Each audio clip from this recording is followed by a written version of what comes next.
2028ஆம் ஆண்டு கும்பகோணத்தில் நடைபெறவுள்ள மகாமக பெருவிழாவில் சுமார் 1 கோடி பக்தர்கள் பங்கேற்பார்கள் என எதிர்பார்க்கப்படும் நிலையில் முன்னேற்பாடுகள் குறித்து ஆய்வுக் கூட்டம் நடைபெற்றது. தஞ்சை மாவட்ட ஆட்சியர் ரேவதி தலைமையில் கும்பகோணத்தில் அனைத்து துறை அலுவலர்கள் பங்கேற்ற முன்னேற்பாடுகள் ஆய்வுக் கூட்டம் நடைபெற்றது. விழாவையொட்டி போக்குவரத்து, சுகாதாரம், பாதுகாப்பு, தங்குமிடம் உள்ளிட்ட வசதிகள் குறித்து ஆலோசிக்கப்பட்டது. மேலும் ரயில் மற்றும் பேருந்து சேவைகளை அதிகரித்தல், தெருநாய்கள் மற்றும் கால்நடைகள் கட்டுப்பாடு, அதிகாரிகள் தங்குமிட வசதிகள் உள்ளிட்ட நடவடிக்கைகள் குறித்தும் விவாதிக்கப்பட்டது.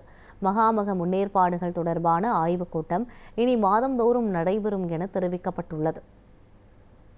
பாதுகாப்பா இந்த ப்ரோக்ராம நடத்தி முடிக்கிறதுக்கான எல்லா விதமான விஷயங்களையும் நாங்க இன்னைக்கு விவாதிச்சிருக்கோம்.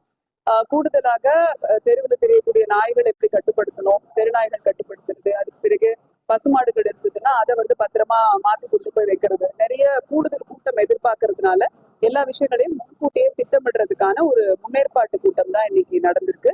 ஸோ இதோட விளைவா அடுத்தடுத்து ஒரு மாதமும் இதுக்கான ப்ரிப்பரேட்டரி கூட்டம் கண்டினியூஸா நடத்திட்டு 2028 மார்ச் 9ஆம் தேதி எந்த விதமான இடையூறும் இல்லாம இந்த மகாமகத்தை நடத்துறதுக்கான முயற்சிகள்ல மாவட்ட நிர்வாகம்